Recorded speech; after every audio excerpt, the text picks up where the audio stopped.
Noswaith dda, good evening. Croeso chi gyd a diolch i chi am ymuno efo ni. A very warm welcome to you all.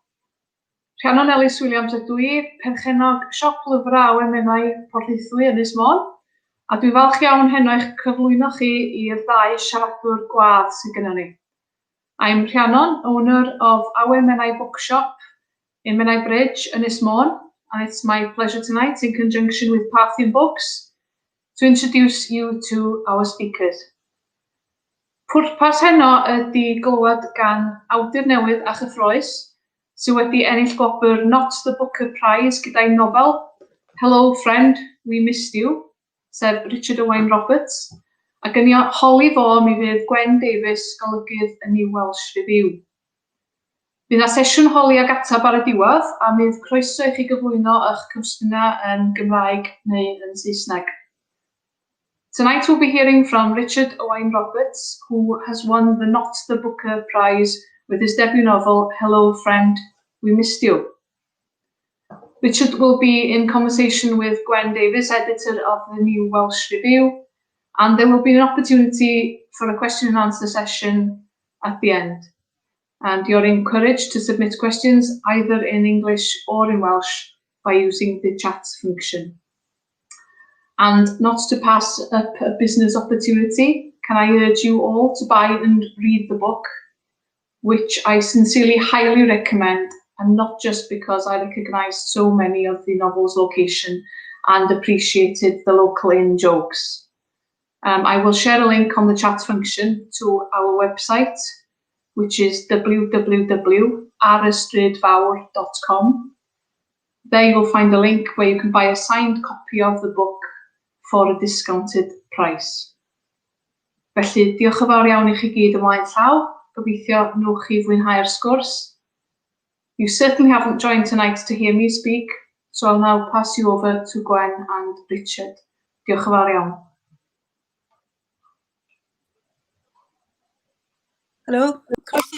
Helo, croeso i bawb. Fi yw Gwen Davies, golygydd New Welsh Review, a ni'n cynnal y digwyddiad yma ar y cyd a Parthian a siop Awen Menai, a diolch i Rhiannon am y cyflwyniad. This session will be mainly in English, but you're welcome to ask questions in English or Welsh, and we'll answer in whichever language, like Rhiannon said. Wel, ni'n mynd I bod yn trafod nofel yma, Hello Friend, We Missed You, gan Richard Owain Roberts, enillodd Not the Booker Prize. We'n hapus iawn I gyflwyno Richard I chi. We're discussing Hello Friend, We Missed You. It's not all going to be in bits and bobs bilingual, by the way. We are going to switch to English afterwards. Richard was educated at Manchester University and Liverpool John Moores University, where he studied English and then an MA in writing. He was born and bred in Mhorthaethwy, Ynys Môn, and now he has worked in the past as a teacher, a leaflet deliverer and a content writer, and he still does that on a freelance basis while working on his next projects. He's working on 2 books currently. He has a previous short story collection, All the Places We Lived, also out with Parthian, in 2015, and we'll be talking about those projects and other projects later on. The frame of tonight is that we'll have 2 readings from Richard, one to start, one to finish, some questions and answers, and then hand back to questions from you, and then hand back to Rhiannon, who will try and get you to buy the book. So I can't actually see Richard at the moment. Here he is. Hi. Hello, Shemai. So we'll just plunge in. I'll go into English now, otherwise I'm going to be exhausted by the end, but you can speak whatever language you want. So I just read it really, really quickly. Really accessible, fun and deep, all at the same time. For me, the major theme was social and personal media and technology, and how it continually hampers meaningful communication. Do you agree with that? Well, I can't speak to everyone's experience. I guess for Hill in this novel, it's certainly something he's holding on to, and it's something that is proving a barrier to him progressing possibly with his life in the way that he wants to. And then as the novel goes on, he perhaps begins to see things differently in some ways, and his relationship, I think, to that changes. But yeah, it's an interesting one for me personally. I think, you know, some good, some bad with regards to stuff like this. But for Hill, it was something he needed to change and to look at. Okay, well, we'll look in a minute about why he needed to change and what those barriers were. He starts off in the book in a very raw way, arriving back home on the island, and we'll talk about that a little bit more. But just to delve a little bit more into technology and its effect on people, the title of the book itself is a brilliant joke. Hello, friend, we missed you. Is actually a message from Domino's Pizza. Is that right? It is. That's correct. That's a brilliant moment. And there's also, I say, capitalism really is sort of tied in with technology for me throughout the book. There's a lot of sort of different products. There's sort of catchphrases, marketing phrases. You talk about the interesting spin on Halen Morn, which is a better name, I think. You could sell that title to them. Straight Salt, spelled AIT. And I think the catchphrase around the salt was, your idea is only as real as your rigor. So it's sort of full of the way in which, well, we're just having products forced on us all the time.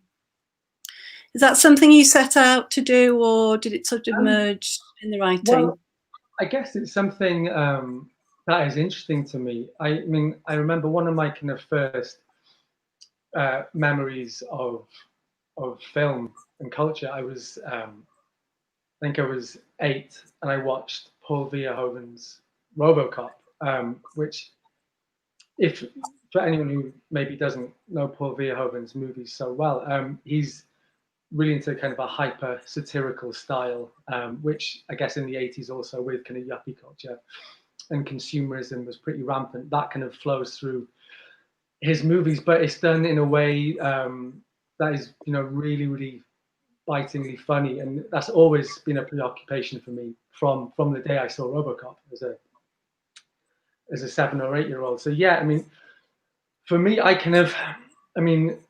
some of these products that are given to us are amazing, incredible, and delicious innovations. So that's really good, but that doesn't mean at the same time they're not ripe for satire or to have a little poke at either. So yeah, it's something that entertains me, and it amuses me to look in these fields and investigate. Okay, and also you talk about not just products, but experience, the way in which our own personal experience become products, because we're constantly filming ourselves. And in Hill's case, it's his profession to experience and capture his experience, and he does that really at the expense of relationships. There's also his father, Roger, he sort of has a trademark for everything. It's like he can't take on a new fad without selling it to his family. So he's got productivity births profit trademark. And even I don't think it's a spoiler to say that it does involve him being gravely ill, Roger, and his dying is described as being so performative. You say that social media and technology are kind of good and bad, but what do you think the novel tries to say about what happens to our experience? Well, I guess we all tell our own story, and we all see our own story in our head. So then, even if you take away Twitter or the video on your iPhone, your head is still narrativizing and telling you a story of the real experience that is actually happening.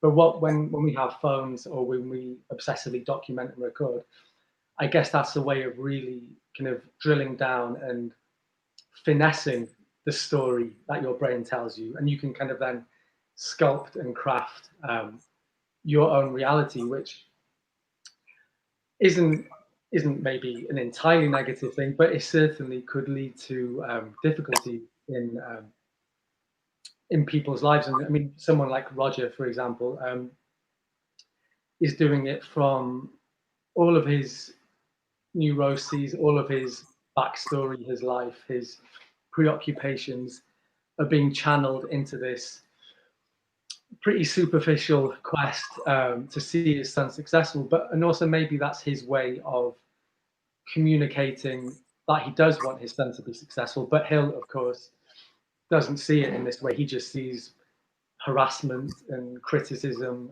and Hill being a very sensitive person himself, who does exactly the same thing as Roger without realizing it. Hill would be mortified to realize how similar he was to Roger.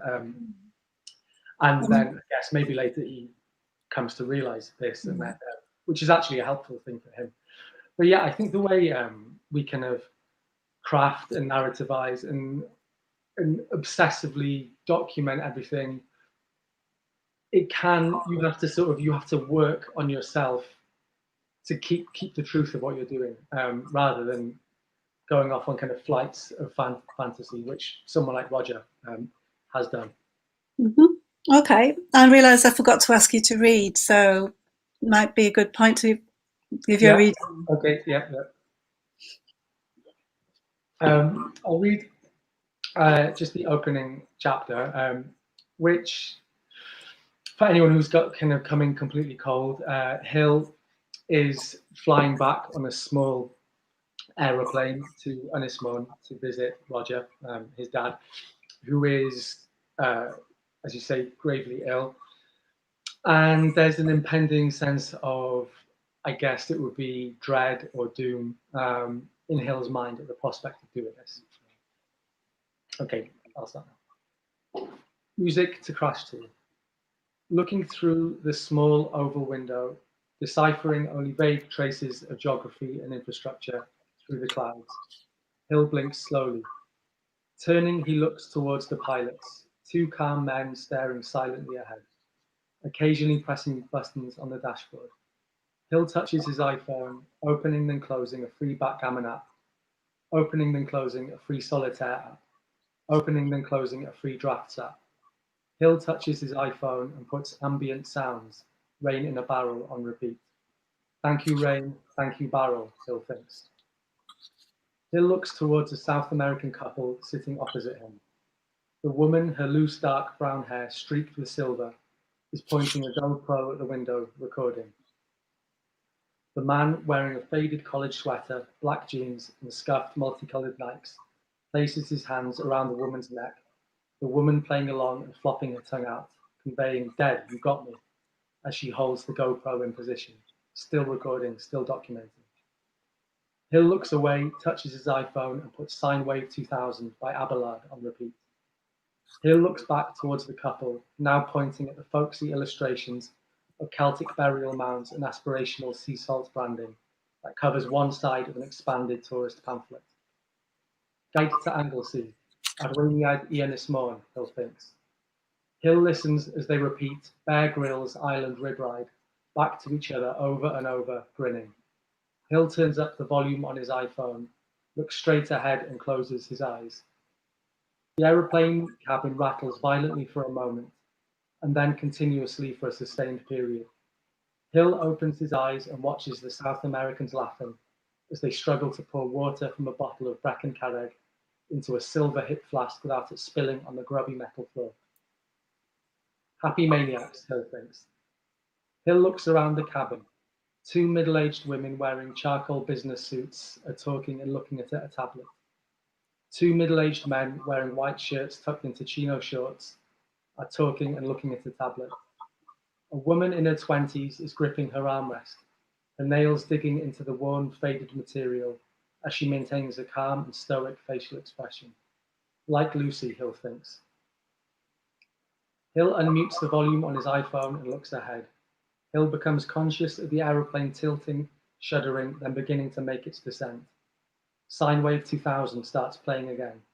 How many times, Hill thinks. Music to crash to, Hill thinks. Survival odds, Hill thinks. It's okay, Hill thinks. Hill looks ahead and shuts his eyes. Brilliant, thank you. Can you get a sense? I'm getting a bit get a sense of the technical, the style there, the repetition, the Hill thinks, and we'll talk a little bit about that afterwards. I just wanted to say, that scene is a good illustration of technology, people filming other people, and media sort of penetrating everything. Then almost the next scene, I think, is when Hill arrives at his old home, and he's carrying the cat with him, and at one stage he puts his head to the grid of the cage and says something like, "Let me in." And that's when I knew I was going to love this book. I wanted to talk about isolation, and the themes of the questions so far make it all sound a bit kind of bleak, and we will get onto the fun stuff in a minute. But just to carry on the theme of technology and its effects on people's lives, there's a very strong sense of sort of isolation and fragmentation. And of course, it's not just technology, because Hill is grieving on several fronts, many fronts. He's depressed. But there's this sense that he can't quite feel reality. And there's a line which ties in with the small landscape, unique island outlines, each one a trace of something real. There's a sense of sort of dissociation, I think, which technology can cause, but also mourning, depression does as well. And he really only starts to feel real quite a long way into the book, when the battery on his phone is dead. And then he almost throws his phone into the sea. He very nearly does. And then Roger says something like, "Are you," one of his snotty emails, "are you at the very least making some kind of effort to exist?" Am I right that it's Roger that says that? No, I think that's his friend. That's Ed. Yeah, but it is a voice, trying to push him in that direction. And I guess he is someone who, over a period of time in his life, for Hill, he has, I guess, retreated into himself, and then the various kind of walls he can put up through, that could be through technology, could be through just silence, through just not speaking and not interacting. That's something that he's done, and it is a lot of work, and it takes a lot for Hill to lower those, and he needs to be influenced and guided, but I think ultimately come to the resolution and come to the understanding himself that that's what he needs to do. Yeah, he sort of wants intimacy, doesn't he? He wants that nurture from other people, but he kind of throws it away, like you say. He creates these barriers all the time. It's either Netflix or his phone or his creative projects, his fantasies about Jack Black. Just going back to what I said earlier about capitalism, there's a sort of a bit of a sense of a possible counterculture in these mantras. There's a sense of these mantras being repeated in the novel. We've got Roger's trademarks, and you've got this narrative going around Hill's head all the time. So one of them is, grief is a journey, self-pity a destination, bleep, bleep, bloop, bloop. It's true though. And I thought that was really touching. So he's kind of, and then eventually he does come out of his depression, and he sort of realizes the important thing for him is to make things. And even though that's like another mantra in a way, that is also true though. Yeah, well, I think, I mean, this is the thing. I mean, it is true.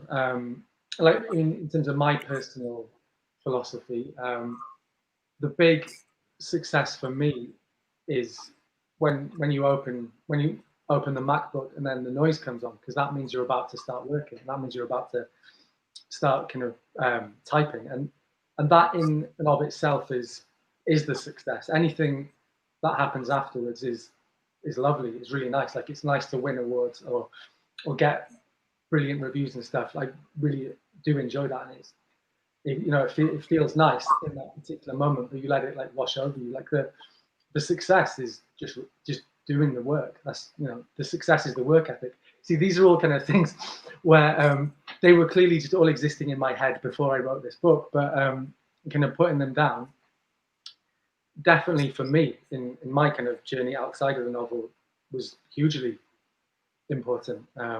And you can, with the kind of, I guess there's a big kind of culture on, like, for example, something like Instagram, if you can follow certain, like Russell Brand, who's mentioned in the book, the stuff he says is really profoundly helpful, and it's good.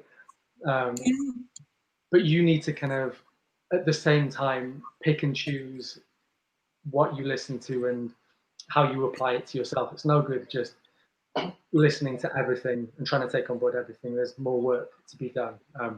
Behind anything like this, there's hard work for the individual to do. Yeah. Which sounds like a really capitalist thing to say, but not necessarily hard work, but work you get into the zone sort of thing. That is creative. It's important for you. Well, yeah, like if you want success, you're going to have to work extremely hard. That's just, there's no kind of, and there shouldn't be a shortcut to that. You should work hard. Like my there is no mercy in this dojo is one of my favorite mantras that I live by. It's from Karate Kid. Okay. All right. So okay. No, that's it. Going back to making things. The tone is going to get a bit lighter now. Everyone will be pleased to hear, because you're playing with so many different written forms. I think. So I think you've got there identified 1, 2, 3, 4, 5 different forms. The mockumentary. So you've got the story really of Hill trying to get his film produced by Jack Black. That's correct. Yeah. The screenplay. So you've got the directions of the sense of it being like more like a screenplay than a novel. The short lines, the repetition, the names, character repeated. So it feels like stage directions to me. Then you've got the sort of film within the film element, the sort of meta level. And then there's a mystery level, because, again, try not to bring in spoilers, but did Roger kill his wife? Does Hill harm Roger, especially towards the end? Is it a violent revenge thriller, like one of the Netflix categories I was watching? And if it is a violent revenge thriller, then Hill may well harm Roger towards the end without spoiling the plot. And then the last one, girl meets boy, except the couple spend most of their time trying to avoid each other. Did you sort of deliberately set out to cover all these bases? Well, I guess when probably like the most important thing for me when writing always would be to develop and establish kind of the aesthetic, the style, the rules of that style and that aesthetic. That's kind of what I look for in writing, that I enjoy reading. And to me, creatively, that's what excites me and what interests me and what would get me doing the work. But in terms of like the various kind of modes and sort of ways of communicating this, what kind of struck me as I was doing it was, because this is very much, we're inside Hill's head, told from his internal kind of monologue, and I thought, well, I want to achieve this in a really intense way, but also a way that has variety and interest to it, and a way that Hill would see things as well. So, and I think that's kind of hopefully what I've achieved by using the various kind of the email drafts to Jack, and the kind of the messenger dialogue, which kind of pops in and out, and Roger's emails and that kind of thing. So yeah, I wanted to be very much, this is Hill's novel, this is Hill's story, apart from when we step out of it later on, just for a brief period for Trudy. But yeah, it's very much his story, and I wanted the entire world to seem like it had been conceived and built from Hill's point of view. Yeah, you definitely succeed in that. Even though he's not that easy to like, but you just sort of get him. I think you really get him. Another form we play with is comedy. So to get on to the lighter stuff, but ironically, it's a comedy about grief. So you've got the grief as a journey, bleep, bleep, bloop, bloop thing. And so it might sound a bit pretentious, probably, but I kept thinking when I was reading it of like polo mint, and the kind of the pole in the middle is the main story. And that's the absent stuff, the people who aren't there. So the people that Hill is grieving about. So Lucy isn't in it, his girlfriend. Jack Black isn't in it. His mother isn't in it. Roger isn't in it. So all the people that he's grieving, well, it makes sense that they're not there because he's grieving about them. But then you've got all the noise around him, which is like a poet, which is about the mint.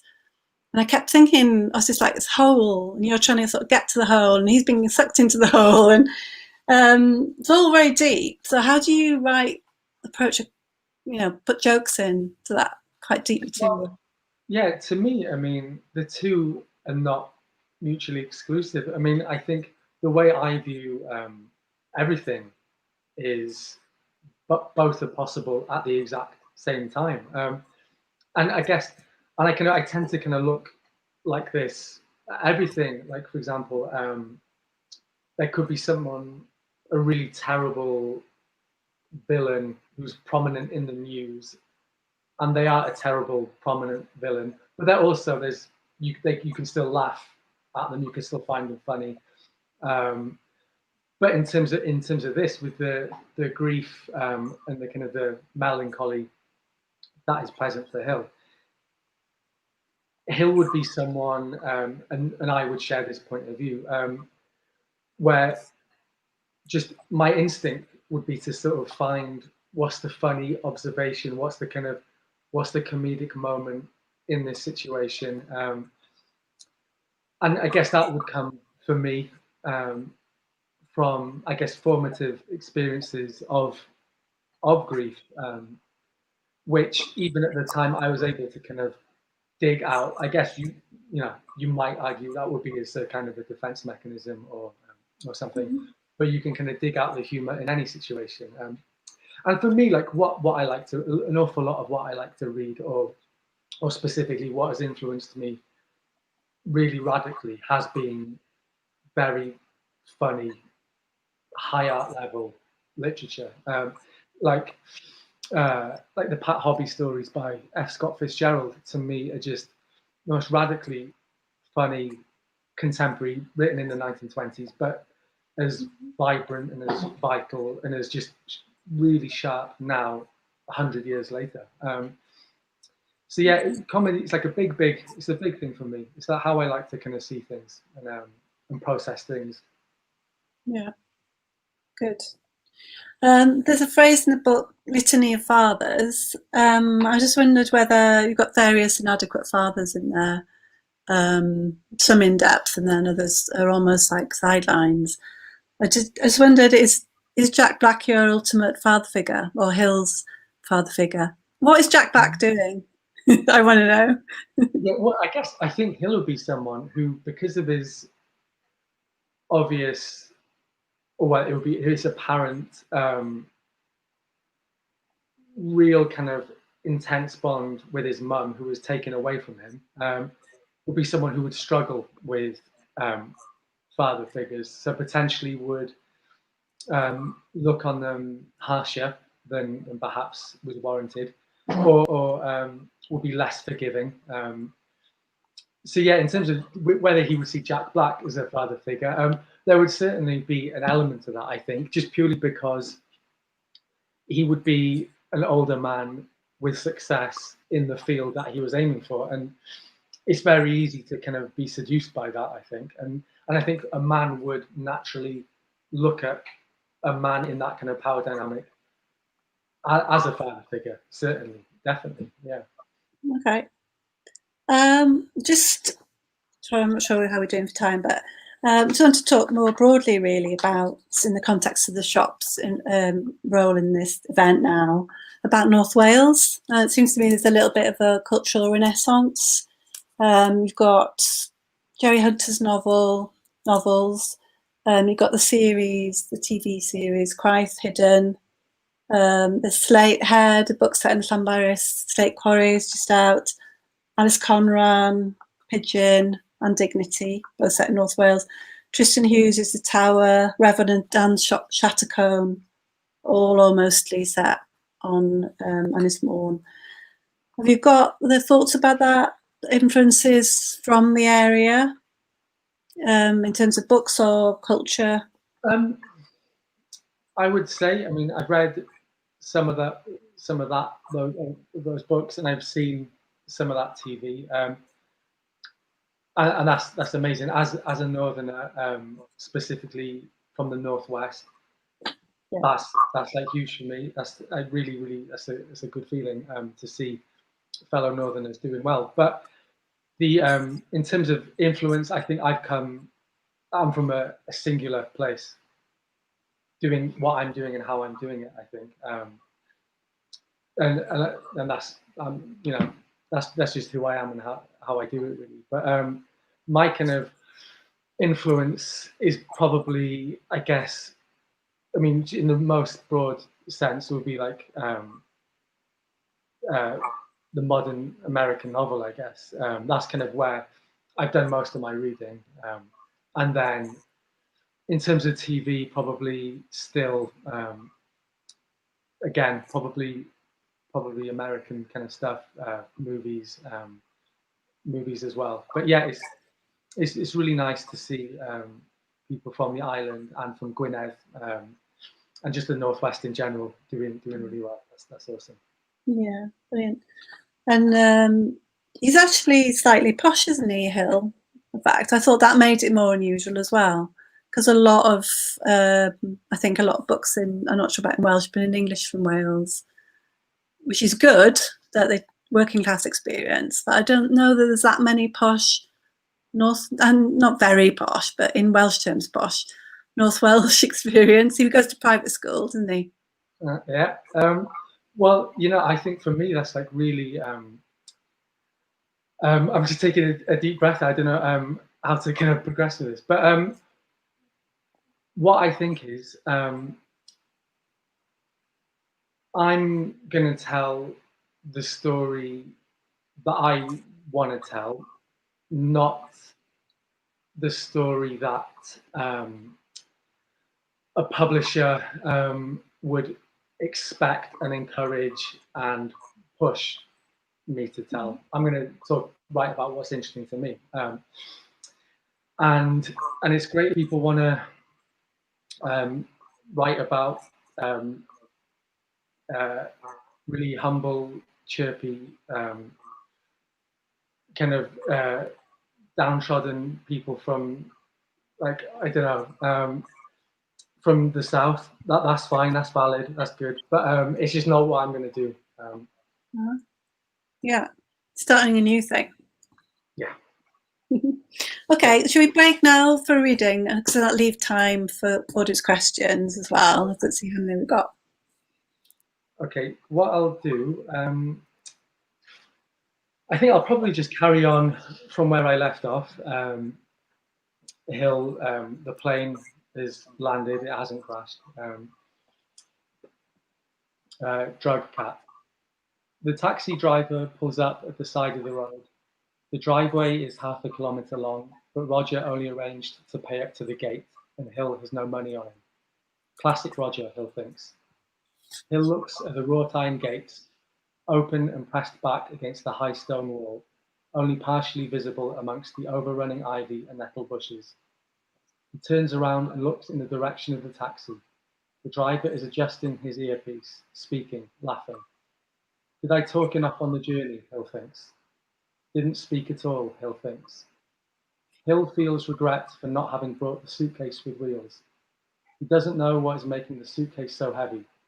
All that he can remember packing is socks, pants, one pair of jeans and a couple of t-shirts.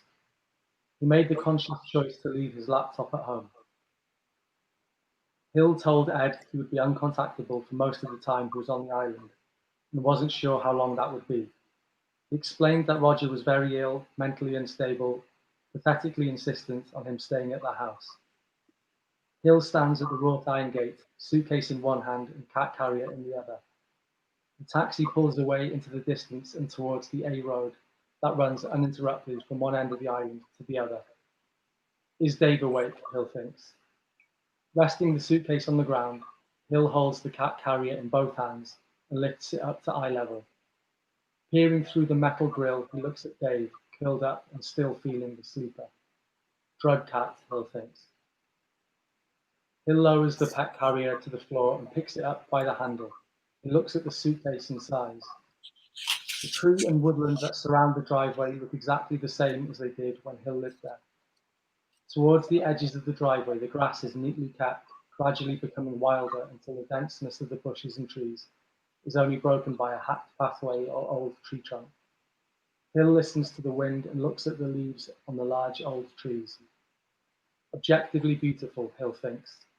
Did I ever appreciate this, Hill thinks. Hill picks up the suitcase and tries to work a comfortable way of slinging it over his shoulder. This is worse. Hill keeps trying until he feels the sharp edge of the small Yale lock scratch above his neckline. He throws the suitcase to the floor. Nope, Hill thinks. Nope, Hill thinks.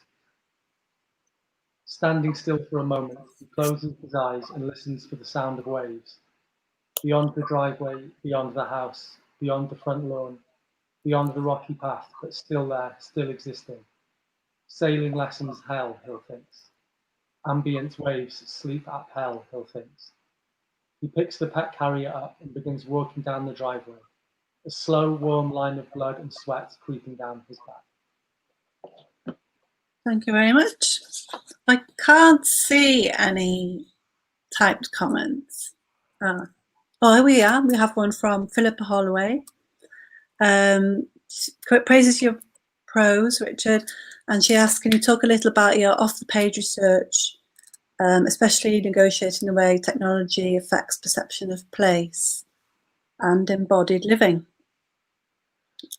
Quick answer? Yeah, none, no research, just what I feel, what I observe. I guess I don't. I never considered research as a thing for me. I know, like, it's depending, I guess, on the book you're writing. But I guess, went off just many years of observation and living it and seeing it. So yeah, that would be. And thank you for saying the prose is beautiful. That's really nice. Thank you, Philippa. But yeah, no research as such, other than the lived moments. Okay. Are there any more questions? No, I've got some. What was winning the Not the Booker Prize like, and who's Sam Jordison? Yeah, well, Sam is the chief organizer of the prize, and I believe he's also editor of and founder of Galley Beggar Press, which is an excellent publisher in England. Yeah, what was it like to win it? It was lovely. It was really nice. I kind of I just let it kind of just happen to me and wash onto me, and then wash away afterwards. But it's really nice, and it's made. I'm really happy that it's helped give some shine to Parthian as well as my book. But I think it's really great that Welsh publishers can win prizes, and I think we're probably something we should be doing more of. I think. I mean, I remember Gwen. I read in Mike Parker's piece. I don't know if you read that recently, where he was kind of talking about how. Oh yeah, Planet, wasn't it? Was it Planet? Yeah. Yeah. And I thought he wrote really well on the subject. And Mike is a guy who I've got a lot of time for. I like. He's an interesting thinker, and he's a good writer as well. So yeah, it was really good. It was lovely, really nice. Good. And talking about Parthian again, they brought out a collection earlier, 2015, which presumably did quite well following your prize winning for this novel. Short story collection, All the Places We Lived. And the reviewers suggested quite a wide range. One review suggested it's David Foster Wallace meets Bret Easton Ellis meets Richard Yates. Is that a good summary of the stories? Well, I mean, that's not for me to say, but yeah, definitely. I'm happy with that kind of comparison. That's lovely. That's really nice. Yeah, like short fiction is interesting to me. All the Places We Lived was short fiction. I'm not sure. I'm working on a collection of short pieces. I'm not sure. I mean, it's not going to be a short fiction collection in the sense of All the Places We Lived was. It would be more likely, I guess I would call it short auto-fiction, to kind of just be more nuanced on what that will be. But yeah, short works are interesting, and then I think it's quite good. It's quite interesting training for writing a novel as well. Certainly from my point of view, in the sense of in Hello Friend We Missed You, it was the thing of no mercy in this dojo. There's no mercy on the edits or wastage or precision. Precision levels need to be in the same way they would be for a piece of short fiction, just on point and sharp for every single sentence in the entire book, and there's no kind of drop off from that. So yeah, but yeah, they're nice people to be compared to. Mm-hmm. And you're aiming for the same concision in your next novel, the novel you're working on now? Yeah, the novel I'm working on now, I think will be longer, but yeah, definitely. But I would say I'm kind of, for me, in terms because of really into this style and just sort of finding the style that I want to be working in, and that's kind of going to evolve and change. And there's definitely, I'm kind of evolving that style. But yeah, for sure, in terms of like the standard that I'd hold myself to would be, of course, always no drop off. You know what? No drop off from attention and standards.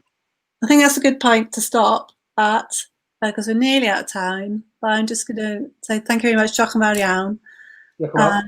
Pob lwc, and hand back to Rhiannon, who's going to ask people to buy the book.